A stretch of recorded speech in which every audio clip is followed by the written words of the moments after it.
Hello and welcome to First Chapter Fridays with Miss Valine here in the CCMS Media Center office.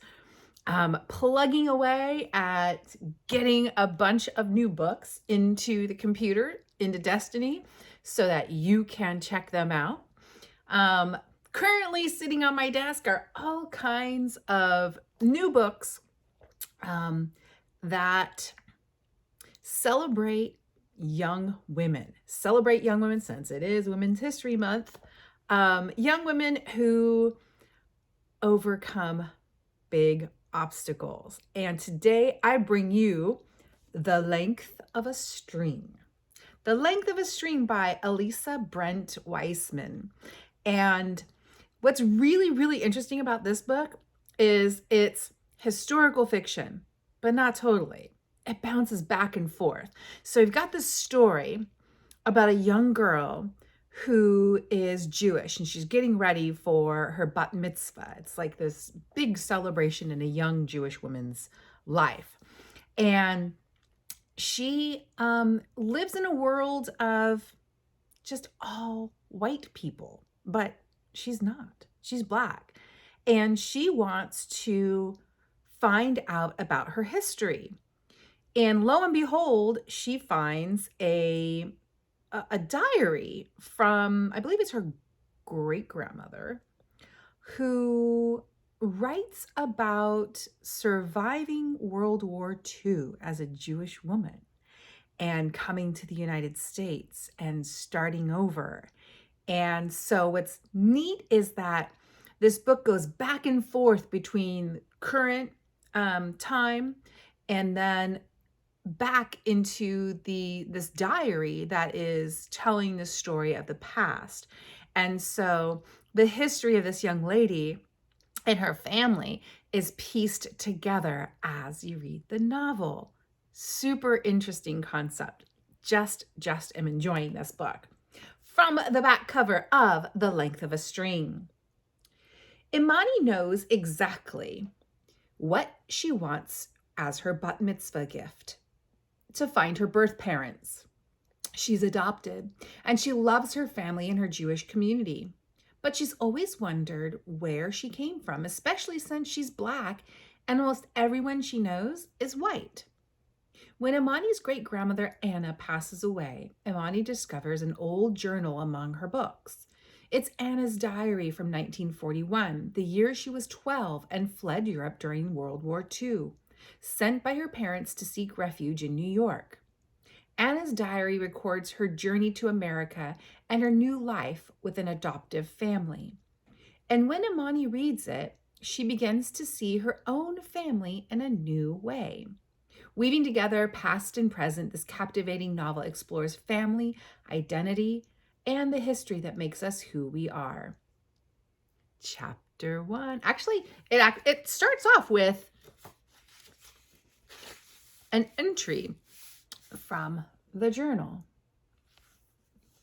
22 August 1941. Dear Belle, all my life I've shared with you.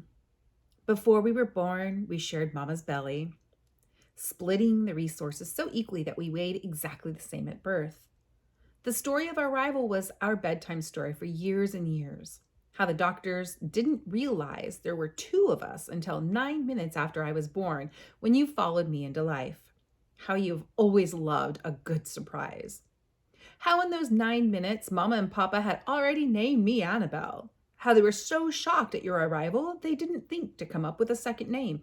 Instead, they split mine in two. I became Anna and you, Belle. 12 years later, we share more than a name. Two strangers were identical. We had the same straight brown hair cropped to the same place beneath our ears, the same gray-green eyes, the same pattern to our forehead wrinkles when we squint without our same prescription glasses. We had the same height, the same weight, the same narrow heels that makes buying shoes the same type of challenge. Save the mole on my left elbow that you lack. We are mere replicas. So like a name, we share our appearance. We certainly don't share our personality.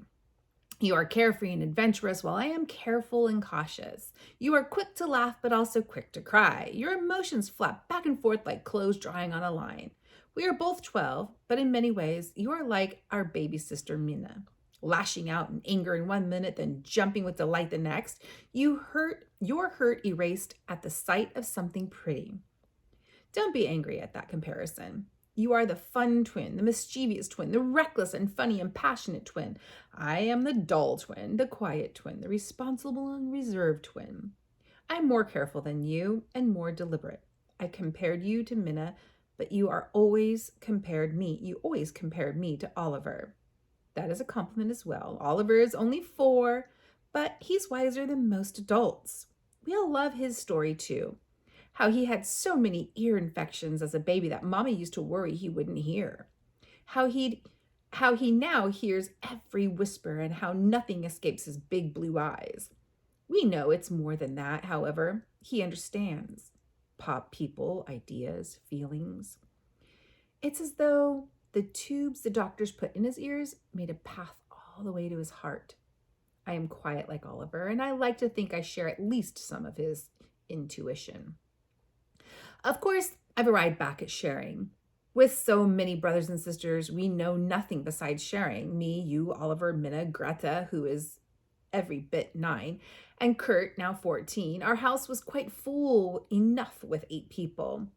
When the occupation pushed grandmother and grandfather to move in, it became nearly unbearable for all of us. I know you too have wished to have something for yourself. A bed, a hairbrush, a whole potato, an entire magazine. The only thing I've ever had for me and me alone are my thoughts. I try to keep them for just me, but in that I even fail for you, Belle. Now, know me to the core. You speak for me, your thoughts, and often. Does that happen to you? It's as though I don't know my own opinion until I hear it spoken from yours. I have often wished for some time alone, some moments, belongings, and experiences just for me. I wanted to be like the magician who performs at the Luxembourg Fair and makes my 5 siblings, even you, even Oliver, vanish. Now, here I am, crossing the ocean, my wish come regrettably true. Who is vanishing? Me or you? Chapter 1, October 2014. You're invited! Parker Applebaum dangled 2 postcards over the low shelves in the synagogue library. Even though I couldn't see her from my spot on the floor with Madeline, I knew it was Parker because there was a giant photo of her face taking up half the postcard. Madeline and I looked at each other and suppressed giggles. The picture looked like it was meant for a department store ad. Parker's long red hair was blowing in the wind and her mouth was open in a hearty grin like a photographer, no doubt a professional one, had caught her mid-laugh. Madeline squinted at the postcard. Where are your braces? Parker's actual face appeared above the bookshelf. Photoshopped out, she explained. This photographer's amazing. He doesn't usually do bat mitzvahs, but he's willing to do mine because we used him for my modeling portfolio. Let me know if you want his number. I can probably get you guys in too. And, Parker saying, her lips curling up, guess who else is invited? She cocked her head in the direction of the table in the center of the library. The whole class? Madeline deadpanned. The corners of Parker's lips dropped. I was talking to Imani, she said. She smiled at me and did a double raise of her eyebrows. I'm inviting Ethan Bloom. Okay, I said, trying to sound casual. Ethan and I are both on our school tennis team, and ever since Parker heard him compliment my backhand a couple weeks ago, she's been convinced that he likes me. I'm not as convinced. It's not like he's complimented me serve, which stinks. Everyone compliments my backhand because it's killer. I'm going to sit you and Ethan at the same table, Parker said with some more eyebrows wiggling. Mrs. Coleman's face appeared above Parker's. Girls, she said, back to your projects, please. Parker smiled and handed me Mrs. Coleman a postcard. You're invited, Mrs. Coleman. December 6th, our teacher said without needing to look. Will you have your Haftorah read by then? How about the research project you're supposed to be working on as we speak? Yeah, Parker rolled her eyes and reminded us, December 6th, before walking away. Madeline and I went back to our Holocaust books, as if we didn't have to do enough to prepare for our bat mitzvahs, write a speech, know all the prayers, read 9 lines of the Torah, sing a long Haftorah profession. We each had to research some aspect of the Holocaust, like we hadn't heard enough about the Holocaust every year of our lives. I'm usually pretty good about doing classwork, even for Hebrew school, but this assignment was seriously uninspiring. We couldn't even use the internet to look stuff up the easy way. Mrs. Coleman was making us use actual books, which was why our Hebrew school class had permanently relocated into the classroom to the synagogue library. Not wanting to think about Ethan or my Holocaust project, I waited until Mrs. Coleman was out of earshot and then poked Madeline with Parker's postcard. Are you going to have your photo on your invitations? I whispered. Madeline blew her hair through her lips like a bike tire deflating. I don't think so. We're not even going to do paper invites. Wastes too many trees. Figures. Madeline's parents are green to the extreme. When are you going to tell your parents what you want for your present? She asked. I sighed and leaned back into the bookshelf. Instead of having a blowout party for my bat mitzvah, like Parker, or tasteful luncheon, like Madeline, I'm going to get a big present. My parents said they'd get me whatever gift I want, within reason. I know exactly what I want, but so far I've only worked up the nerve to tell Madeline. I also told Madeline to make sure I don't chicken out of asking. And boy, was she keeping that promise. Imani, she poked my arm with the pointer finger. Just tell them. They said you can have anything. Within reason, I reminded her. What could be more reasonable than wanting to know who you are? Madeline flipped through the pages of the book she was holding. It was full of old pictures of white people and men emaciated with sunken cheeks and resigned eyes. Remember when we used to look at the Children of the World book, the one with the people from all different countries? Oh yeah, I said, as though just now remembering. You used to hold it up next to me and try to see which country my ancestors might be from. This was always a one-way game, since there's nothing mysterious about where Madeline gets her appearance.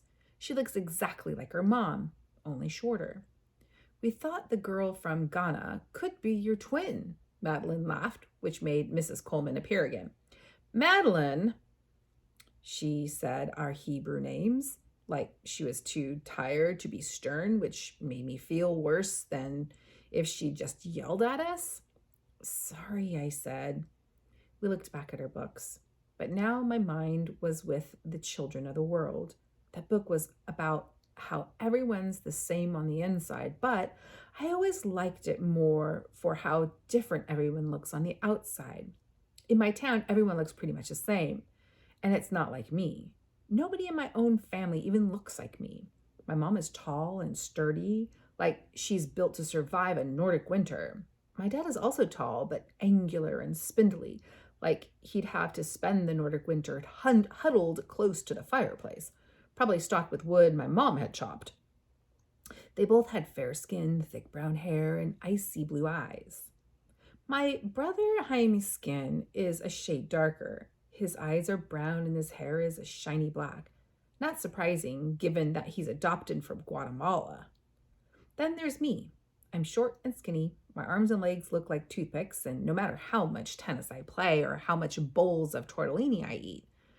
My records, by the way, are 15 hours of tennis in 1 week and 5 bowls of tortellini in 1 sitting. I like tennis, but I'm obsessed with tortellini. My complexion's a little darker than Jaime's, but my light brown eyes are flecked with green. My hair is soft and springy with tight coils that extend up and out, challenging gravity. Parker says I look exotic. She's actually used that word straight out of an ad for some honeymoon resort, And she's always lamenting that she doesn't. She says, I get a ton of modeling jobs if I wanted them. Apparently, talent agents want people with whose ethnicity keeps you guessing. I'm no stranger to guessing. I know I was born in Philadelphia and I know my birth mother was Black. The rest has been left to my imagination. And boy, has my imagination embraced the challenge. Long after Madeline outgrew Children of the World, I kept playing on my own, holding up pages next to my reflection in the mirror, pictures picture by picture. I compare the tone of my skin, the shape of my nose, lips, eyes. Is my father Irish or Italian? Am I a quarter Filipino, part Indian or Latino or Arab? I have an answer when people ask, what are you? I never have an answer when people ask, what are you? I usually tell them I'm human. But sometimes I also add that I'm Jewish, just to make them more confused. When Madeline and I were in 3rd grade and she said that Ghanaian girls looked like my twin, I started to wonder if I really might have a twin somewhere in the world. I imagined that my mother gave birth to twins, but she could only afford to keep one child, so she placed me up for adoption. Unlikely, I know, and not the happiest story.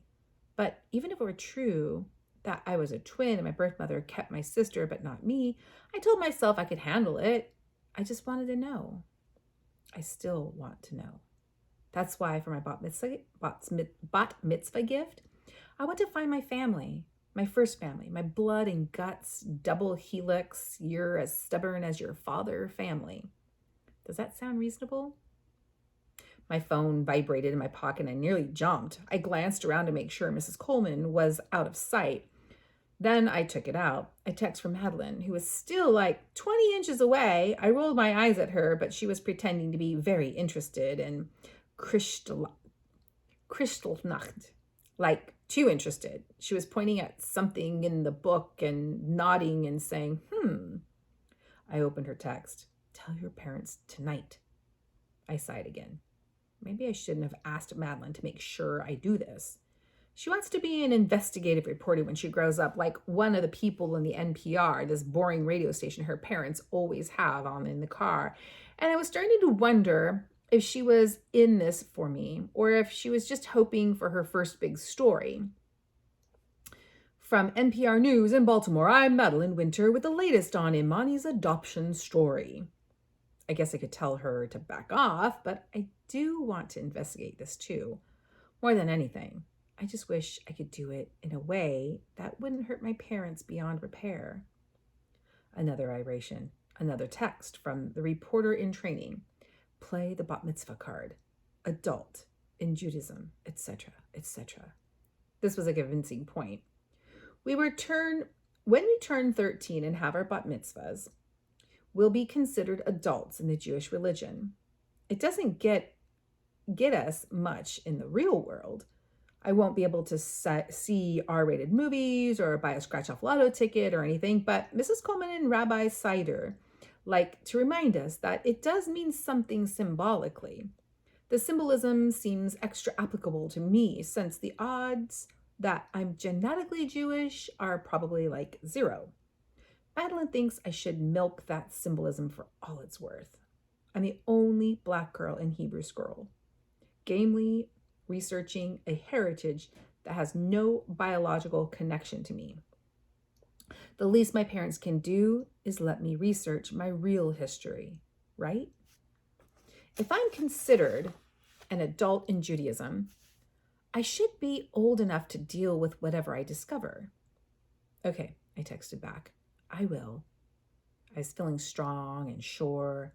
I was really going to do it that night. I watched Madeline's eyes move down to the phone hidden in her book. Then she looked up at me and nodded. Her freckled face lit up with satisfaction. Just don't run away and live with your biological family wherever you are, okay? She whispered. No way, I said. I held up Parker's invitation. Then I'd missed the event of the century. Madeline shook her head.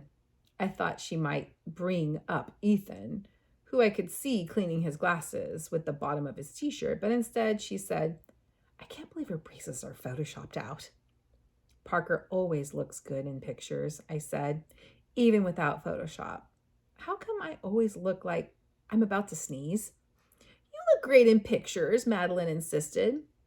I'm the one who always has like one half eye blinking and the other looking in the wrong camera. She made a face trying to demonstrate, and I let out a laugh so loud the entire class, including Ethan, looked our way. Mrs. Coleman did not look happy. Luckily, the bell rang at the exact moment, and Madeline and I bolted before we could get into trouble.